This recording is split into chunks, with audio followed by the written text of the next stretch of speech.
మీ business ఏదైనా మీ ఊర్లో promotion చేయాలంటే అది సుమన్ టీవీతోనే సాధ్యం. ఇప్పుడే సంప్రదించండి. వీక్ ఆఫ్ ఉందిరా, నేను ఇంటికి వస్తా 8:30 అని బందోబస్తు చేసిర్రు. చర్చిది క్రిస్మస్ది నేను వెళ్తున్నా అని చెప్పింది.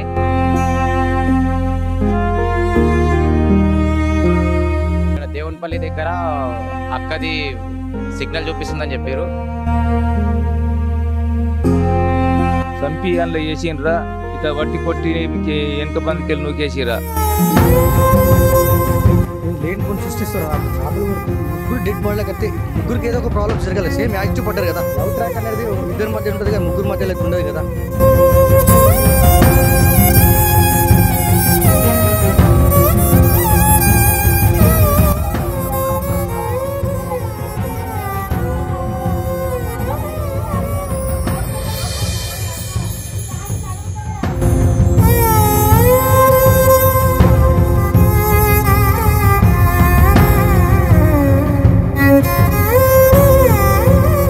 నమస్తే, వెల్కమ్ టు సుమన్ టీవీ. కామారెడ్డిలో ఆత్మహత్యలు కలకలం రేపాయి. సో ఈ ఆత్మహత్యల వెనుక అసలు ఎవరున్నారు అనే దానిపైన అయితే చాలా వరకు కూడా క్వశ్చన్ మార్క్స్ అయితే రేజ్ అవుతూనే ఉన్నాయి. సో అసలు ఏం జరిగింది అనే దానిపైన మనతో మాట్లాడడానికి అయితే శృతి బంధువులు అయితే ఉన్నారు. శృతి తమ్ముడితోనైతే మనం మాట్లాడదాం. శృతి ఆఖరిసారిగా వాళ్ళ తమ్ముడికి కాల్ చేసి మాట్లాడడం జరిగింది. ఏదైతే డిసెంబర్ 24th రోజు నవీన్తోని మాట్లాడినట్టు మనకు ఒక ఇన్ఫర్మేషన్ అయితే వచ్చింది. ఒకసారి వారితో మాట్లాడదాము. ఇక్కడ వాళ్ళ ఇంటికైతే మనం వచ్చినాం. ఇక్కడ పూర్తిగా ఈ గ్రామంలో కావచ్చు, ఇంటి పరిసర ప్రాంతాల్లో కూడా విషాద ఛాయలు అయితే అనుకున్నాయనేది మనకు తెలుస్తూ ఉంది. సో నవీన్ ఉన్నారు, నవీన్తో మాట్లాడదాం. నవీన్, నువ్వు చెప్పు. అంటే నవీన్, ఆ రోజు ఫైనల్గా చివరిసారిగా శృతి నీతోని మాట్లాడినట్టు మాకు తెలుస్తూ ఉంది. సో ఇప్పటి వరకు ఏ మీడియా ఛానల్లో కూడా నువ్వు బయటకు వచ్చి చెప్పింది లేదు. సో అసలు ఆ రోజు ఏం జరిగింది? ఏ టైంలో శృతి నీకు కాల్ చేసింది? ఏమని బాధపడ్డది నీ గురించి? నాకేందంటే సార్, నాకు వీక్ ఆఫ్ ఉందిరా, నేను ఇంటికి వస్తా 8:30 అని ఆడ ఫోన్ చేసింది. ఎక్స్పోర్ట్కి వచ్చినాక మళ్ళీ నాకు డ్యూటీ బందోబస్తు చేసిర్రు. చర్చిది క్రిస్మస్ది నేను వెళ్తున్నా అని చెప్పింది. మళ్ళీ ఏమని చెప్పిందంటే మార్నింగ్ నేను వస్తా 11:30 వరకు ఇంటికి వచ్చేస్తా, ఉండు అని చెప్పింది. మళ్ళీ ఫోన్ చేసేసరికి 1 అవుతుంది, 2 అవుతుంది. మేము ఎంత ఫోన్ చేసినా లేపుతలేదు. తర్వాత మా అక్క ఫ్రెండ్ కానిస్టేబుల్ అక్కకి ఫోన్ చేస్తే ఇంటిమేషన్ ఇచ్చామన్నట్టు. ఇస్తే అక్క ఫోన్ లేపుతలేదు, ఇట్లా అంటే నేను కనుక్కుంటా అని ట్రేస్ చేస్తామని చెప్తే ఇక్కడ దేవునిపల్లి దగ్గర అక్కది సిగ్నల్ చూపిస్తుందని చెప్పారు. తర్వాత మళ్ళీ ఎస్ఐ సార్ వాళ్ళు, సిఐ సార్ వాళ్ళు ఫోన్ చేసి అక్కది ఇక్కడ ఫోన్ దొరికింది అని మాకు ఇంటిమేషన్ ఇవ్వగానే మేము వెంటనే మా అన్న వాళ్ళకి ఇట్లా అందరికి ఫోన్ చేసి మేము అక్కడికి వెళ్ళిపోయినాం. చాలా మందికి కన్ఫ్యూజన్లో ఉన్నటువంటి వార్త ఏదన్నా ఉంది అంటే, ఏ రోజు అంటే డిసెంబర్ 24th రోజు నీతో మాట్లాడిందా, లేకపోతే క్రిస్మస్ రోజు అంటే 25th, అది క్రిస్మస్ రోజు అంటే క్రిస్మస్ అయిపోయిన తర్వాత, ఆ సెలబ్రేషన్స్ అయిపోయిన తర్వాత ఈ ఇన్సిడెంట్ జరిగిందా అనేది తెలుస్తూ ఉంది. అంటే క్రిస్మస్ రోజు అంటే క్రిస్మస్ రోజే, ఆ డే రోజు మాత్రమే ఈ ఇన్సిడెంట్ జరిగినట్టు మనకు అనిపిస్తూ ఉంది. ఏ టైంలో నీకు కాల్ వచ్చింది అసలు? 25th, 24th? నాకు 24th ఫోన్ చేసింది, 25th కూడా ఫోన్ చేసింది మార్నింగ్. ఏంటంటే ఏమన్నదంటే, ఒకటి నవీన్ నేను రేపు వస్తా, మేక కాళ్ళు తలకాయ అవి తీసుకుంటారా, మనం తిందాం అందరం అని చెప్పింది. డబ్బులు కూడా కొట్టింది. నేను తీసుకొని వచ్చిన మార్నింగ్ 7:30కి ఫోన్ చేసిన. డాడీ వాళ్ళు కూడా 9:30కి 10:30కి అట్లా ఫోన్ చేస్తే, డాడీ నేను బస్సు ఎక్కుతున్నా, నేను వచ్చేస్తా అని చెప్పింది. తర్వాత 1 అవుతుంది, ఇంటికి ఇంకా వస్తలేదని ఫోన్ చేసేసరికి రింగ్ అవుతుంది. 10 సార్లు చేస్తున్నాం, 20 times చేస్తున్నాం, మా అన్న వాళ్ళు చేస్తారు, అందరు చేస్తారు, అయినా కానీ లిఫ్ట్ చేస్తలేదు. లిఫ్ట్ చేయకపోయేసరికి అక్క వాళ్ళ ఫ్రెండ్కి ఇంటిమేషన్ ఇవ్వగానే అక్క ఫోన్ ట్రేస్ చేస్తాం నవీన్ అని చెప్తే దేవునిపల్లి దగ్గర సిగ్నల్ చూపిస్తున్నాయి అని చెప్పారు. అంటే మీరు మార్నింగ్ టైంలో కాల్ చేసిన శృతి అని చెప్తా ఉన్నారు. కాకపోతే ఈవినింగ్ టైంలో నువ్వు మళ్ళీ పర్సనల్గా కాల్ చేయడం జరిగిందా? కాల్ చేసినప్పుడు అంటే అది రీచ్ అయిందా మొబైల్, అంటే రింగ్ అయిందా లేకపోతే స్విచ్ ఆఫ్ అయిందా అనేది? ఏ టైం వరకు రింగ్ అయింది మీకు? ఏ టైం తర్వాత మీకు స్విచ్ ఆఫ్ అని వచ్చింది మొబైల్? మొత్తం ఓవరాల్గా 8 వరకు రింగ్ అయింది, పోలీస్ వాళ్ళకి దొరికేదాకా అంతే, అప్పటిదాకా రింగ్ అయింది. సో మీకు పోలీస్ ఆఫీసర్స్ నుంచి ఎప్పుడు కాల్ వచ్చింది? అంటే ఇక్కడ ఇట్లాంటి ఇన్సిడెంట్ జరిగింది అని చెప్పేసి, డెత్ అయింది అని చెప్పేసి మీకు ఎప్పుడు తెలిసింది? మాకు 8:30 or 9కి కాల్ చేసిరు. ఇక్కడ పెద్ద చెరువు అడ్లూరిరెడ్డి దగ్గర అక్క ఫోన్ ఇట్లా దొరికింది అని అనేసరికి ఇంటిమేషన్ ఇవ్వగానే మేము అందరం అక్కడికి వెళ్ళినాం. సో అక్కడ చాలా వరకు కూడా మేము వెళ్ళి స్పాట్లో చూస్తే కూడా ఒంటిపైన గాయాలు కనిపిస్తూ ఉన్నాయి. సో ఇవి గాయాలు అంటే ఇవి నార్మల్గా పోలీస్ ఆఫీసర్స్తో మాట్లాడితే చేపలు కొరికేసి ఉండొచ్చు, లేకపోతే ఏదైతే మనకి బాడీస్ని తీసే టైంలో అవి యాంగర్స్ అనేటివి తగిలి గాయాలైనాయి అని చెప్పేసి పోలీస్ ఆఫీసర్స్ వర్షన్ అండి. సో దాని గురించి మీరు ఏం చెప్తారా? ఇది కరెక్టా లేకపోతే ఇదేమన్నా సృష్టిస్తూ ఉన్నారు అనుకుంటున్నారా? ఉన్నారు, అది కరెక్ట్ అసలు కాదు. చేప అనేది నేను కనుక్కున్న దాన్ని బట్టి మా వాళ్ళు చెప్పిన దాన్ని బట్టి ఏంటంటే చేప 24 hours దాకా ఒక మనిషిని ఎప్పుడు కూడా ముట్టదని చెప్పారు. కానీ ఇదంతా గాయాలు చేసి చంపేసినట్టు మాకైతే అంతే అనిపిస్తుంది. అంటే ప్రీ ప్లాన్ మర్డర్ చేసి అదంటే ఆత్మహత్యగా చిత్రీకరించారు అని చెప్పేసి మీరు అనుకుంటున్నారా? ఇంటికి వస్తా అన్నది మేము వస్తుందని ఊహించుకున్నాము. అది ఇష్టంతో అది ఎట్లా ట్రాప్ చేసిరో, ఎట్లా దొరకపోయారో, ఏం చేసిరో మాకు ఇంకా ఏం తెలియదు. మాకు తెలిసిన మటుకైతే 2 రోజులలో ఈ ఇన్స్టిట్యూషన్ మాత్రమే మాకు ఏం తెలుసు. మిగతాదంతా మాకు అప్పట్లో ఏం జరిగింది మాకు ఏం కూడా తెలియదు. జస్ట్ వస్తా అన్నది, మళ్ళీ వెళ్ళింది, మళ్ళీ పొద్దున వస్తా అని చెప్పింది, రాలేదు. మాకు అది చాలా బాధాకరం. సో ఇక్కడ అంటే ప్రతి న్యూస్ నెట్వర్క్లో కూడా ఏదైతే మనకి లవ్ స్టోరీ అనేది బయటపడతా ఉంది, లవ్ స్టోరీగా చిత్రీకరిస్తూ ఉన్నారు అని చెప్పి తెలుస్తూ ఉంది. పోలీస్ ఇన్వెస్టిగేషన్లో భాగంగా కూడా పోలీస్ ఆఫీసర్స్ కూడా అదే చెప్తా ఉన్నారు. నిఖిల్ శృతి లవ్లో ఉన్నారు అని చెప్పి తెలుస్తూ ఉంది. థర్డ్ క్యాండిడేట్ కూడా దీంట్లో ఇన్వాల్వ్ కావడం ఏంది అని చెప్పేసి కూడా చాలామంది అంటూ ఉన్నారు. ఏదైతే మనకి గతంలో అంటే మనకి మేము 2-3 డేస్లో మేము ఉన్న టైంలో ఎవరైతే ఎస్ఐ సాయి కుమార్కి సంబంధించిన భార్య కూడా ఈ ఇన్సిడెంట్ తెలిసిన తర్వాత తన పుట్టింటికి వెళ్ళిపోయింది అని కొన్ని రూమర్స్ వస్తూ ఉన్నాయి. రూమర్సా నిజాలా అనేది కూడా బయట పెట్టాల్సింది మళ్ళీ పోలీస్ ఆఫీసర్స్. కాకపోతే పోలీస్ ఆఫీసర్ చెప్పిందంతా కూడా మీరు రాంగ్ అని మీరు చెప్తా ఉన్నారు. సో దీని గురించి మీరు ఏం చెప్తారు? వాళ్ళ ఫ్యామిలీ గురించి వాళ్ళకి తెలుస్తుంది, మా ఫ్యామిలీ గురించి మాకు తెలుస్తుంది. మా అక్క అయితే మాకు ఇప్పటిదాకా ఇట్లా లవ్ ఉంది, నాకు ఇట్లుందని ఏ రోజు కూడా మాకు ఒక్క రోజు కూడా మా అక్క చెప్పలేదు. అట్లా ఉందని మాకు తెలియదు కూడా, మేమేం కూడా చూడలేదు అక్కది ఇప్పటిదాకా. మళ్ళా నాన్న కూడా అన్నాడు, బిడ్డ నీకు మ్యారేజ్ చేస్తా అంటే సరే నాన్న చూడు అని కూడా చెప్పింది. మేము చూస్తూ ఉన్నాము, అంతలోపే ఇవన్నీ ఇలా జరిగిపోయినాయి. సో ఇది మొత్తానికి ఆ రోజు మాత్రం కాల్ అయితే చేశారు. అంటే మనకి శృతి కాల్ చేసిందా లేకపోతే నవీన్ కాల్ చేశాడా అనేది పక్కన పెడితే మాత్రం ఆ రోజు సంతోషంగా గడుపుదాము ఏకకాలుదే అని చెప్పేసి వాళ్ళ తమ్ముడికైతే కాల్ చేసిన శృతి ఆ రోజు ఒక్కసారిగా మిస్ అవ్వడం ఏంది అని చెప్పేసి చాలా వరకు కూడా ఒక డౌట్ అయితే ఉంది అని చెప్తా ఉన్నారు. పోలీస్ ఆఫీసర్స్ అయితే ఒక ఇన్వెస్టిగేషన్లో భాగంగా ఒక ట్రయాంగిల్ లవ్ స్టోరీ అని చెప్పేసి కూడా మనకి బయటకు వస్తూ ఉంది. అది 100% ముమ్మాటికి 100% అయితే తప్పు అని చెప్తా ఉన్నారు. సో ఒక్కసారి శృతి వాళ్ళ ఫాదర్ ఉన్నారు, శృతి వాళ్ళ ఫాదర్తో మాట్లాడడం. అంకుల్ మీరు చెప్పండి, అంటే ఆ రోజు మీరు అక్కడ అంటే ఆ స్పాట్కి వెళ్ళిన తర్వాత మీకు ఏమనిపించింది? అంటే తను ఆత్మహత్య చేసుకొని చనిపోయిందా లేకపోతే హత్య చేసి ఆత్మహత్యలాగా చిత్రీకరించారా అనేది కూడా చాలా వరకు ఒక క్వశ్చన్ మార్క్ అయితే ఉంది. చిత్రయించే ఇబ్బందులతో చనిపోయింది, చెరువులో నూకేసినట్టుగా మాకు అనిపిస్తుంది. ఇక్కడ ఈ ఫెదువు ఇక్కడ నెత్తికి ఇట్లా తలిగింది, దెబ్బ కొట్టిరు. నేను డెడ్ బాడీ ఆటోలో వేసినప్పుడు బ్లడ్ వచ్చింది, ఇట్లా తుడుచుకుంటేనే తుడుచుకుంటేనే అన్నకామని ఇట్లా వస్తున్నది, ఇక్కడికి వెళ్ళి ఇళ్ళకి వస్తుంది, ముక్కులకి వెళ్ళి వస్తున్నది. అవి చేపలు తినలేవు, ఏం తినలేదు, ముగ్గురికి తినలేదు. అది బాధాకరంగానే నా బిడ్డ చనిపోయింది. వాళ్ళు కొట్టి చంపి అందులో వేసిండ్రా, ఇట్లా వట్టి కొట్టి మీకు వెనక బందికెళ్ళి నూకేసిరా, దానిలో అర్థమైతే లేదు. అంటే అక్కడ మాకు కూడా చాలా వరకు కూడా క్వశ్చన్ మార్క్స్ అనేటివి కనిపిస్తూ ఉన్నాయి. అంటే ఈ ముగ్గురే ఉన్నారా లేకపోతే వీళ్ళని ఎవరైనా పిలిపించి లేకపోతే వీళ్ళని ఆ చెరువులో తోసేసి చంపేశారా అన్నట్టు కూడా చాలా వరకు కూడా కొన్ని అనుమానాలు బయటకు అనిపిస్తూ ఉంది. మా బిడ్డ బీపేట్ల పోలీస్ స్టేషన్ నేను 10:30కు ఫోన్ చేసిన, ఏం బిడ్డ నాన్న వెళ్తున్నావా అని అన్నా. డాడీ అయిపోయింది, నేను యూనిఫామ్ మార్చేసి నేను వెళ్ళేస్తా, బస్సు ఎక్కుతున్నా ఆల్రెడీ అని చెప్పేసి నాకు చెప్పింది. చెప్పినాక తర్వాత 12 అయింది, నా బిడ్డ వస్తలేదని చెప్పేసి అప్పుడు ఫోన్ కాల్ చేసిన, 3-4 సార్లు చేసిన, 7-8 సార్లు చేసిన, లిఫ్ట్ చేస్తలేదు. నవీన్ అక్క ఫోన్ లేపుతలేదురా, నువ్వు చేయరా అని చెప్పిన. ఏ టైంకి కాల్ చేశారు? అంటే ఇప్పుడు ఈ మాట 10 గంటల 10:30 వరకు చేసిన నేను. నైట్ కాదు, పొద్దున ఆ రోజు చేసిన.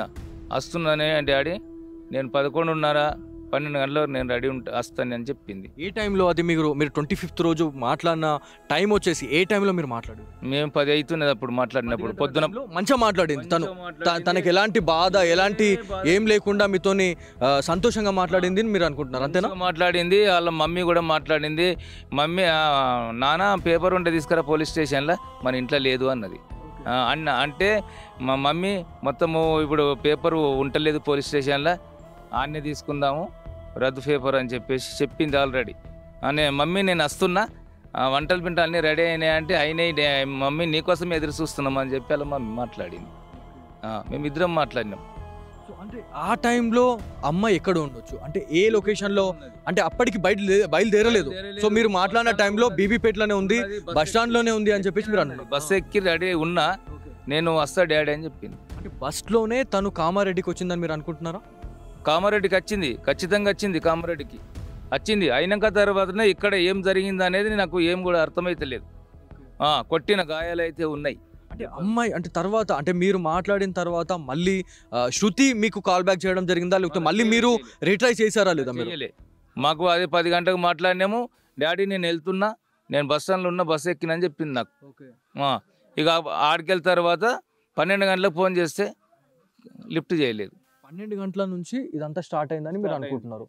ఓకే, సో ఇది మొత్తానికి కూడా ట్విస్ట్ల మీద ట్విస్ట్లు అయితే మనకి ఏర్పడతా ఉన్నాయి. ఇక్కడికి వచ్చిన తర్వాత కూడా ఏమైనా మనకి నిజాలు బయటపడే అవకాశం ఉంటుందేమో అని చెప్పేసి మనం అనుకున్నాం. కాకపోతే ప్రతి దాంట్లో కూడా లాస్ట్ వరకు వచ్చేసి మళ్ళీ క్వశ్చన్ మార్క్ అనేది పడతా ఉంది. సో శృతి వల్ల అన్నయ్య ఉన్నారు, ఇంకొక అన్నయ్య, ఒకసారి వారితో మాట్లాడదాం. అన్న మీరు చెప్పండి, మీరు అంటే ఇదంతా చూసిన తర్వాత మీకు ఏమనిపిస్తుంది? అంటే ఇదంతా కూడా పోలీస్ డిపార్ట్మెంట్ ఇదంతా ఒక హైడ్రామా క్రియేట్ చేస్తుందని మీరు అనుకుంటున్నారా? అమ్మాయిని బాగా ఇష్యూ చేసేస్తారన్న, ఆ మీడియా చూసి ఏందన్న ఇష్టం ఉన్నట్టు ఇష్యూ చేస్తారు. అట్లా ఒక అమ్మాయి మీద అంతా ఇది చేయడం కరెక్ట్ కాదన్న. అసలుకి ఏం లేనిపోని సృష్టిస్తారు అన్న. ఒకసారి నేను చూస్తే అసలు ఏందన్న అమ్మాయి లవ్ ట్రయాంగిల్ లవ్ స్టోరీ అట. ఏందన్న ఒక అమ్మాయి చచ్చిపోతే బాధలన్నా లవ్ అనేది చేసుకుంటే ఇంటి దగ్గర వచ్చి పెద్దలకు అడుగుతుండన్న. ఒక చిన్న లాజిక్ ఆలోచించు, మేము ఒప్పుకోకపోతే అప్పుడు చేసుకుంటుండే ప్రాబ్లం. ఒక చిన్న ఆలోచించండి, దానికి లవ్ యాంగిల్ అట, లవ్ స్టోరీ యాంగిల్ అట. అమ్మాయినికి అంత బ్లేమ్ చేయడం ఏందన్న? అసలు అంత ఘోరంగా చేయడం కరెక్ట్ కాదు. సరే అన్న, అమ్మాయిని 100% కొట్టిరన్న. ఎట్లా అంటే సరే తాకితే 3 వ్యక్తులు తాకాలి కదా అన్న దెబ్బలు, 3 వ్యక్తులు. అలాగేమో డెడ్ బాడీలు ఏమో నీట్గా ఉన్నాయి, వీళ్ళకేమో చెల్లెకేమో ముక్కులకి నుంచి చెవులకి బ్లడ్ వెళ్ళింది. పోలీస్ ఆఫీసర్స్తో కూడా నేను ఇప్పుడు వెళ్ళడం జరిగింది. సదాశివనగర్ పిఎస్కి నేను వెళ్ళినాను. ఎవరైతే విచారణ అధికారులుగా ఉన్నటువంటి సిఐ అదేవిధంగా ఎస్ఐ గారితో కూడా నేను మాట్లాడినాను. సో వాళ్ళకు నేను క్వశ్చన్ చేసినప్పుడు ఎస్ఐ ఒంటిపైన గాయాలు ఉన్నాయా, గాయాలు కనిపించినట్టు కనిపిస్తా ఉన్నాయంటే లేదు అని చెప్పారు. అదేవిధంగా శృతి పైన గాయాలు ఉన్నాయని చెప్పేసి సుమన్ టీవీ డే 1 నుంచి కూడా ఇదే మాట బయటకు తీసుకొని వస్తుంది. కాకపోతే ఎవరైతే పోలీస్ అధికారులతో మనం మాట్లాడినప్పుడు ఎలాంటి గాయాలు కాలేదు, ఏదైతే మనకి చేపలు కొరికినాయి తినే టైంలోనే అది ఇట్లా ఈ బ్లీడింగ్ అంతా అది అయింది, ఈ గాయాలు ఏర్పడ్డాయి అని చెప్పేసి పోలీస్ ఆఫీసర్ చెప్తున్న వర్షన్. సో వాళ్ళ గురించి మీరు ఏం చెప్తారు? అదే ఇప్పుడు చేపలు కొరికినాయి అంటారు కదా, చేపలు కొడితే 3 డెడ్ బాడీలకు అయితే 3కి ఏదో ఒక ప్రాబ్లమ్స్ జరగాలి. సేమ్ యాక్టివ్ పడ్డారు కదా, ఎగ్జాక్ట్లీ అదే లొకేషన్లో సేమ్ ప్రతి ఒక్క బాడీ కూడా 5 మీటర్ 10 మీటర్ డిస్టెన్స్ లోనే 3 డెడ్ బాడీస్ కూడా దొరికినాయి. చేపలు కొరకాలి కదా, ఒక బాడీకి అయితే చేపలు ఇట్లా కొరికాయి కదా, చెవులకి బ్లేడ్ మొత్తం బ్లీడింగ్, ఇదంతా తల మొత్తం బ్లడ్ తోనే ఉంది. నెత్తి ఇదంతా బ్లడ్. అన్న మీరు చెప్పండి, అంటే పర్సనల్ గా అమ్మాయిని వాంటెడ్లీ తీసుకొచ్చి చాలా వరకు దారుణంగా కొట్టి చంపేశారని మీరు అనుకుంటున్నారు? 100% హత్య జరిగింది. ఏం జరిగిందో తెలియదు మాకు కూడా. మీరే ఇక మీ సుమన్ టీవీ వాళ్ళు మాకు న్యాయం చేస్తారని. డెఫినెట్లీ సుమన్ టీవీ వచ్చింది అందుకు, ఎందుకంటే ఒక అమ్మాయి జీవితం ఇవాళ ఆల్రెడీ కొలాప్స్ అయిపోయింది, తన వల్ల తిరిగి రాని లోకాలకు వెళ్ళిపోయింది. ఎస్, దాని గురించే మేము వచ్చినాం. ఎందుకంటే ఒక అమ్మాయికి సంబంధించిన పరువుకి సంబంధించిన మ్యాటర్ ఇది. ఒక ఫ్యామిలీ వల్ల బాధపడతా ఉంది, ఇవాళ వీళ్ళంతా ఉన్నారు కానీ ఇలా సచ్చి బతుకుతా ఉన్నట్టు కనిపిస్తుంది. సో దీని గురించి అంటే మీరు ఇదంతా కూడా పోలీస్ ఆఫీసర్స్ ఇదంతా ఒక హైడ్రామా క్రియేట్ చేస్తున్నారని మీరు అనుకుంటున్నారా? ఖచ్చితంగా సార్. ఇప్పుడు అమ్మాయి మంచిగానే ఉంది, అమ్మాయి ఇంటికి రాకపోతుండే కదా, ఏదైనా బాధలో ఉంటే ఇంటికి రాకపోతుండే కదా. ఇంటికి వస్తున్నారా, నేను లంచ్కి వస్తున్నా, మటన్ తీసుకురాని ఫోన్ చేసిండు. అలాంటి బాధలో ఉంటే రూమ్ దగ్గర నుండి ఏదో కుమిలిపోతుండే కదా, కుమిలిపోతుంది రూమ్లోనే ఉంటుండే. నైట్ కాల్ చేసింది, ఏదో టార్చర్ చేస్తున్నారు వాళ్ళ నైట్ కూడా తమ్ముడు కాల్ చేసింది, ఏడ్చుకుంటా ఫోన్ చేసింది. అక్క ఏడ్చుకుంటా ఫోన్ చేసి ఎందుకు ఫోన్ చేస్తున్నావు అంటే ఏం లేదురా నేను అట్లా ఏం చేసుకోను అది అనుకుంటా నైట్ కాల్ చేసి మాట్లాడింది. మళ్ళీ తెల్లారి ఫోన్ చేసి కూడా నేను వస్తున్నారా ఆల్రెడీ వెళ్ళింది అన్నది. మళ్ళీ ఎక్స్రోడ్ దగ్గరకు వచ్చి రిటర్న్ అవుతుందంటే దానికి ఏదైనా బలమైన కారణాలు వరకు వచ్చారు. గాంధార్ ఎక్స్రోడ్ వరకు వచ్చిందా తను? ఎట్లా వచ్చారు అంటే బై రోడ్ అంటే మనకి బస్ లో వచ్చిందా లేకపోతే బస్కి వచ్చింది? బస్కి వచ్చిన తర్వాత నాకు కాల్ వచ్చిన తర్వాత ఇమీడియట్లీ వెళ్ళిపోయింది. వెళ్ళిపోతే ఒక 1/2 అవర్ తర్వాత రింగ్ అయితే ఫోన్ అసలు లిఫ్ట్ వెళ్ళలేదు. ఎన్నిసార్లు కాల్ చేసినా అసలు ఆన్సర్ లేదు. అది ఏ టైంలో మీరు రిట్రై చేసి? నెక్స్ట్ డే 25th రోజు అసలు కాల్ అసలు లేదు, ఏం లేదు అసలుకి. ఒకవేళ అట్లా ప్రాబ్లమ్స్ ఉంటే అలా ప్రాబ్లం ఉంటే అసలు రాకపోతుండే, రూమ్లోనే ఏదో డిస్కషన్ చేసుకుంటుండే కదా. నాకు ఇట్లా ప్రాబ్లం ఉందని ఇంటికి కూడా చెప్పేది ఉండే కదా. ఏం జరుగుతుంది అసలు? ఫోన్ చేసి రిటర్న్ ఏదో బెదిరింపులు కాల్ చేస్తాను కదా, రిటర్న్ ఇంటికి వెళ్ళిపోయింది, రిటర్న్ కాల్ వెళ్ళిపోయింది అక్కడికి. ఏదో జరిగింది అన్న, మాకు కూడా అర్థం కావట్లేదు. ఒక అమ్మాయికి అయితే అట్లా దుర్మార్గంగా అట్లా చేయడం మీడియా కరెక్ట్ కాదన్న. ఒక న్యాయం చేయాలి. అమ్మాయి విషయం కూడా ఆలోచించండి ఒకసారి. ముగ్గురు వ్యక్తులు కూడా కొంచెం ఆలోచించండి. ముగ్గురు కదా, ఇద్దరు అనుకుంటే మనం కూడా ఒక రకంగా అనుకుందాం. ముగ్గురు వ్యక్తులు కదా, ఏం జరిగింది మాకు కూడా తెలియాలి. అసలు పోలీసులు కూడా కొంచెం న్యాయం చేయాలి. అసలు అమ్మాయి తరపున కూడా కొంచెం న్యాయం చేసి బాగుంటుందని మేము అనుకుంటున్నాం. అంటే తను బస్లో గాంధార్ ఎక్స్ రోడ్ వరకు వచ్చిన క్యాండిడేట్, తను అక్కడే అంటే అక్కడ తను ఆ స్టాప్లో దిగడం జరిగిందా, లేకపోతే అదే బస్లో మళ్ళీ కామారెడ్డి వెళ్ళిర్రా అనేది చాలా పెద్ద క్వశ్చన్ ఉంది. దిగిన తర్వాత కాల్ చేసింది, తమ్ముని కాల్ చేసింది, నాకు డ్యూటీ వచ్చింది, నేను రిటర్న్ వెళ్ళిపోతున్నారా. నైట్ ఎక్స్ రోడ్లో దిగి మళ్ళీ నేను రేపు నాకు డ్యూటీ ఉంది, డ్యూటీ క్లియర్ చేసుకుని నేను మళ్ళీ పొద్దున్న వచ్చేస్తా అని చెప్పింది. కానీ మేము మళ్ళీ 11 నాన్న 10:30కి అట్లా ఫోన్ చేస్తే లిఫ్ట్ చేసింది. నేను బస్ ఎక్కుతున్నా డాడీ అని చెప్పింది. మళ్ళీ మేము 12 అవుతుంది, మా దగ్గరకు వచ్చేసరికి 12:30 అవుతుంది. మరి ఇంకా వస్తలేదు అక్క. ఇంకా 24th రోజు గాంధార్ ఎక్స్ రోడ్ వరకు శృతి వచ్చింది.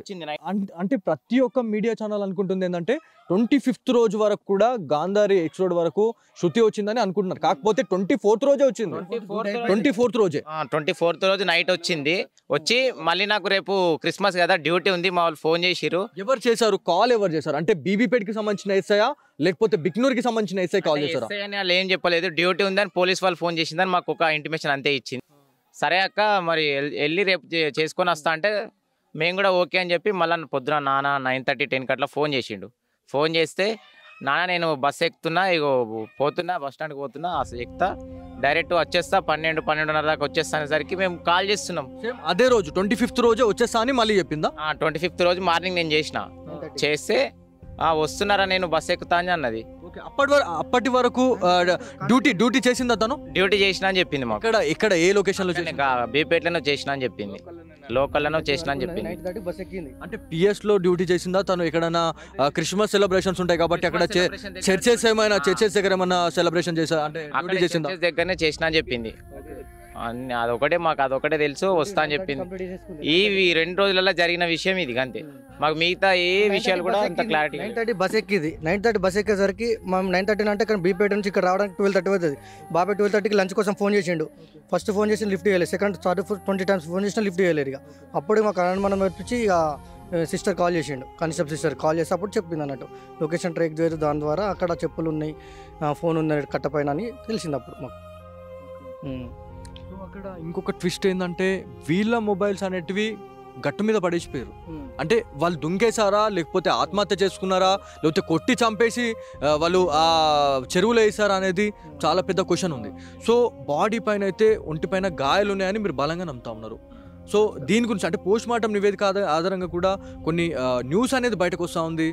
ఎలాంటి గాయాలు కాలేదని పోస్ట్ మార్టం రిపోర్ట్సే చెప్తున్నాయని ఒక న్యూస్ కూడా పొద్దున్న నుంచి వైరల్ అవుతా ఉంది. సో ఇదంతా కూడా రాంగ్ అంటారా? రాంగ్, ఖచ్చితంగా రాంగ్. ఎందుకంటే ఖచ్చితంగా దెబ్బలు ఉన్నాయి, మేము చూసినాం, మేము కళ్ళతో బాడీ దగ్గర మేము ఉన్నాం కదా.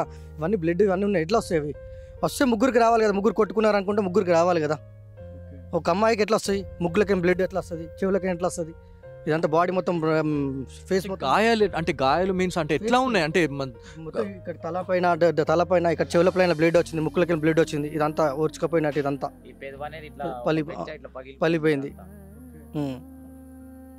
అంటే ఇప్పుడు ఇదంతా కూడా చూస్తే ఇప్పటికీ కన్ఫ్యూజనే ఉంది. అంటే మీరు చెప్తా ఉన్నారు, మేము క్వశ్చన్ వేస్తా ఉన్నాం, మాకు ఇంకా కన్ఫ్యూజనే ఉంది. కాకపోతే వాళ్ళు కార్లో ముగ్గురు వచ్చిర్రు అనేది క్లియర్ కట్ ఉంది. సో ఇదంతా కూడా ఎక్కడి నుంచి జరిగింది అనుకుంటున్నారు మీరు? అంటే కామారెడ్డి నుంచి జరిగిందా, కామారెడ్డి నుంచి ఇక్కడికి వచ్చారా, ఏంది అనేది నేను తెలియదు. ఎక్కడి నుంచి జరిగింది ఏం తెలియదు. వాళ్ళ ముగ్గురు మధ్య ఏం జరిగిందో కూడా మాకు కూడా ఏం అర్థం కావట్లేదు. అసలు వాళ్ళ ముగ్గురు మధ్య ఏం జరిగిందో కూడా మాకు కూడా ఇంకేం తెలుసలేదు. లవ్ ట్రాక్ అనేది ఇద్దరి మధ్య ఉంటుంది కానీ ముగ్గురు మధ్యలో అయితే ఉండదు కదా.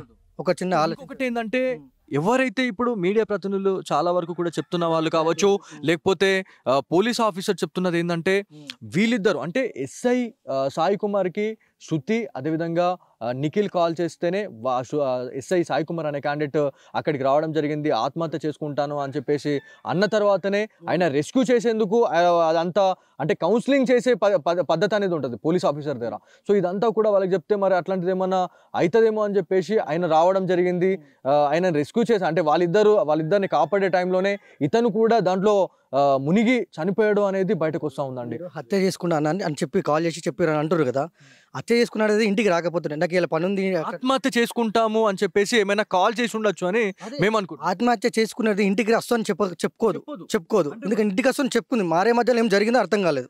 ఫస్ట్ ఇంటికి 9:30కి ఆల్రెడీ బస్ ఎక్కిన మధ్యలో ఏం జరిగింది మాకు తెలియాలి కదా. ఇది మొత్తానికి ప్రతి దగ్గర కూడా ఒక క్వశ్చన్ మార్క్ అయితే ఉంది.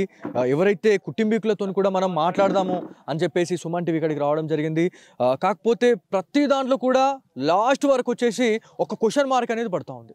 సో 2 days నుంచి కూడా మనం మాట్లాడుతున్న టైంలో కూడా శృతి గురించి మనం ఏం మాట్లాడుతున్నామా, లేకపోతే ఎస్ఐ సాయి కుమార్ గురించి మనం ఏం మాట్లాడుతున్నాం, కంప్యూటర్ ఆపరేటర్ నిఖిల్ గురించి మనం ఏం మాట్లాడినా కూడా లాస్ట్కి వచ్చేసి క్వశ్చన్ మార్క్ అనేది పడుతూ ఉంది. సో ఇదంతా కూడా ప్రాపర్ ఇన్వెస్టిగేషన్ అనేది జరగాలి. మరి సింధు శర్మ తను కూడా ఒక మహిళా IPS ఆఫీసరే కాబట్టి ఈ మహిళకి ఎవరైతే మహిళా కానిస్టేబుల్కి ఎలాంటి న్యాయం జరుగుతుంది ఈ కేసులో అనే దానిపైన అయితే చాలా వరకు ఉత్కంఠగా అయితే ఎదురు చూస్తూ ఉన్నారు. చాలామంది వాళ్ళ బాధపడుతున్న పరిస్థితి ఉంది. బంధువులు వస్తూనే ఉన్నారు, ఇవాళ బాధపడుతూ ఉన్నారు, కన్నీరు మున్నీరు అవుతూ ఉన్నారు. ఒకసారి మీరు చూడొచ్చు పూర్తిగా అంటే గాంధారికి వచ్చిన తర్వాత మనం గాంధారి ఈ విలేజ్లో ఎవరిని మాట్లాడించినా కూడా శృతి గురించి ఒక్కరు కూడా ఒక బ్యాడ్గా మాట్లాడింది లేదు. ఎందుకంటే మనం ఇక్కడికి వచ్చినాము, ప్రతి దగ్గరకు వచ్చి కొంతమందితో మనం మాట్లాడే టైంలో తను మంచి క్యాండిడేట్ అనే చెప్పారు, కానీ ఒక్క దగ్గర కూడా ఈ లవ్ ట్రాక్ అది ఇదే అని చెప్పేసి ఎక్కడ కూడా చెప్పనట్టు మనకు అనిపించింది. కాకపోతే వీళ్ళ దగ్గరకు వస్తేనే మనకు ఒక నిర్ధారణ అయితే ఉంటుంది అనే దానిపైన మనం సుమన్ టీవీ ఇక్కడికి రావడం జరిగింది. కుటుంబీకులు అయితే తీవ్రంగా వాళ్ళు ఆవేదన వ్యక్తం చేస్తూ ఉన్నారు, బాధపడతా ఉన్నారు. అసలు ఏంది అంటే ఇక్కడ ఈ సిచ్యువేషన్లో అసలు ఏం జరిగింది అనే దానిపైన అయితే చాలామంది కూడా ఇవాళ ఉత్కంఠగా ఎదురు చూస్తూ ఉన్నారు. సో ఫైనల్గా ఎవరైతే నవీన్తో మాట్లాడదాం. నవీన్, మీరు చెప్పండి, ఇప్పుడు ఫైనల్గా మీరు ఈ కేసు అనేది ఎప్పుడు ఛేదించే అవకాశం ఉంది అని చెప్పేసి పోలీస్ ఆఫీసర్స్ ఏమైనా చెప్పడం జరిగిందా? ఎస్పీ సింధు శర్మ గారు మిమ్మల్ని పరామర్శించడం జరిగిందా? ఎందుకంటే తను కూడా ఒక మహిళా IPS officer, at the same time me sister కూడా ఒక మహిళా పోలీస్. సో దీని గురించి ఏమైనా పోలీస్ ఆఫీసర్స్ ఎవరైనా ఇక్కడికి రావడం జరిగిందా, పరామర్శించడం జరిగిందా? అక్కడే గవర్నమెంట్ హాస్పిటల్నే పరిశ్రమించారు. ఏంటంటే మాకు కూడా ఇంకా ఏం క్లారిటీగా తెలియదు. మేము ఏదైనా ఇన్వెస్టిగేషన్ అన్నీ చేసినాకనే పూర్తి వివరాలు ఇవ్వగలుగుతామని వాళ్ళు ఒక ఇంటిమేషన్ మాత్రమే ఇచ్చారు అంతే. సో అక్కడ మార్చురీలో ఉన్న టైంలో ప్రభుత్వ సలహాదారు అయినటువంటి షబీర్ అలీ కూడా రావడం జరిగింది. సో వచ్చిన తర్వాత ఎవరైతే కుటుంబీకులు ఎవరైతే ఉన్నారో అంటే ఇప్పుడు ఈ జాబ్ విషయంలో కూడా మీకు అంటే ఎవరైతే చనిపోయిన వాళ్ళు ఎవరైతే ఉన్నారో వాళ్ళ కుటుంబంలో ఎవరికొకరికి జాబ్ అయితే ఇప్పిస్తామని చెప్పేసి హామీ ఇచ్చేసి వెళ్ళిపోయారు. ఆ టైంలో మీరు వెళ్ళిపోయారు. సో హాస్పిటల్ నుంచి మీరు వెళ్ళిపోయిన కొద్ది నిమిషాల్లో మాత్రమే షబీర్ అలీ రావడం జరిగింది.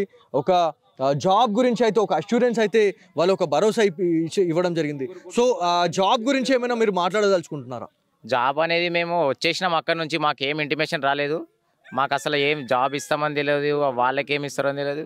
మా వాళ్ళు మా పెద్దనాన్న వాళ్ళు పేపర్ తీసుకొస్తే అందులో చిన్నగా హెడ్లైన్లో ఎస్ఐ సార్ వాళ్ళ భార్య కుటుంబీకులకు ఎవరికైనా ఒక్కళ్ళకి జాబ్ ఇచ్చే అవకాశం ఉంది, నిఖిల్కు సహాయపడే అవకాశం ఉంది, శృతి వాళ్ళ తమ్ముడు లేదంటే వాళ్ళ ఫ్యామిలీ కుటుంబంలోకి ఎవరికైనా ఇచ్చేది ఉంది అని ఒక న్యూస్ మాత్రం వల్ల ఇవ్వడం జరిగింది అంతే.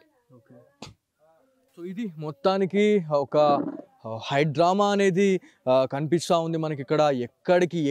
ఎక్కడికి వెళ్ళినా కూడా ఫైనల్గా ఒక క్వశ్చన్ మార్క్ అనేది మనకు కనిపిస్తూ ఉంది. అసలు దీనికి ఫైనల్ చెక్ అనేది ఎక్కడుంది అనే దానిపైన అయితే చాలామంది ఎదురు చూస్తూ ఉన్నారు. కాకపోతే ఇంకొక క్వశ్చన్ అయితే ఉంది, ఒకవేళ ఈ ముగ్గురే కాకుండా శృతి కావచ్చు, సాయి కుమార్, అదేవిధంగా నిఖిల్, సో ఈ ముగ్గురే కాకుండా ఇంకొక 2 members కావచ్చు, లేకపోతే ఇంకొక క్యాండిడేట్ ఎవరైనా వీళ్ళ వెనుకుండి ఇదంతా చేసిరని మీరు ఏమైనా అనుకుంటున్నారా? మాకైతే అలా ఏమి అని ఇంకా ఏం అర్థమవుతలేదండి. అట్లా చేసిర్రా చేయలేదా, ఓన్లీ చచ్చిపోయింది మాత్రం ముగ్గుడే అని తెలుసు, కానీ అదంతా ఇంకా మాకేం క్లారిటీగా తెలియదు. 4వ వ్యక్తి అని తెలియదు, ఎంతమంది అని తెలియదు. పోలీస్ ఎంక్వైరీ చేసి మాకు చెప్పగలిగితేనే మేము ఏదన్నా చేయగలుగుతాం, కానీ అదంతా ఏం లేదు. మాకు తెలిసిన మట్టుకు ఓన్లీ 3 members అనేది తెలుసు మాకు అంతే. సో ఇది మొత్తానికి అంతే, ఎక్కడ చూసినా కూడా ఒక క్వశ్చన్ మార్క్ అనేది రేజ్ అవుతూ ఉంది. కాకపోతే పోలీస్ ఆఫీసర్స్ ఒక ప్రాపర్ ఇన్వెస్టిగేషన్ అనేది సాగాల. అదేవిధంగా ఏదైతే ఈ బాధింపబడినటువంటి కుటుంబీకులు ఎవరైతే ఉన్నారో వాళ్ళకి ఒక జాబ్ అష్యూరెన్స్ అనేది ప్రభుత్వం కేటాయించాలి అని చెప్పేసి ప్రభుత్వ సలహాదారు అయినటువంటి షబ్బీర్ అలీ గారు అయితే ఒక డిమాండ్ అయితే చేయడం జరిగింది. అదేవిధంగా ఒక అష్యూరెన్స్ అయితే ఇచ్చినారు అనేది మనకు ఒకటి ఇన్ఫర్మేషన్ అయితే వచ్చింది. సో ఏదేమైనప్పటికీ ఈ ఇన్సిడెంట్ అనేది ఒక్కసారిగా 2 తెలుగు రాష్ట్రాలతో పాటు ఇండియా వైడ్గా ఒక్కసారిగా చర్చనీయాంశం అయిందని చెప్పుకోవాలి. ఎందుకంటే సామాన్య ప్రజలు ఆత్మహత్య చేసుకోవడం ఒక పక్కన పెడితే, ఒక పోలీస్ డిపార్ట్మెంట్లో ఉండి ఒక 2 పోలీస్ కాప్స్ అనే వాళ్ళు ఆత్మహత్య చేసుకోవడం ఏంది అని చెప్పేసి చాలామంది ఇవాళ ఆశ్చర్యం వ్యక్తం చేస్తూ ఉన్నారు. కాకపోతే శృతి విషయంలోనైతే వాంటెడ్లీ పిలిపించి మరి తన్ని హత్య చేసి మరి ఆత్మహత్యగా చిత్రీకరించారు అనేది వీళ్ళ కుటుంబీకుల వర్షం. సో ఇది ఇక్కడ ఉన్న తాజా పరిస్థితి. కెమెరా పర్సన్ కార్తిక్తో బాలు, సుమన్ టీవీ, గాంధారి విలేజ్ నుంచి.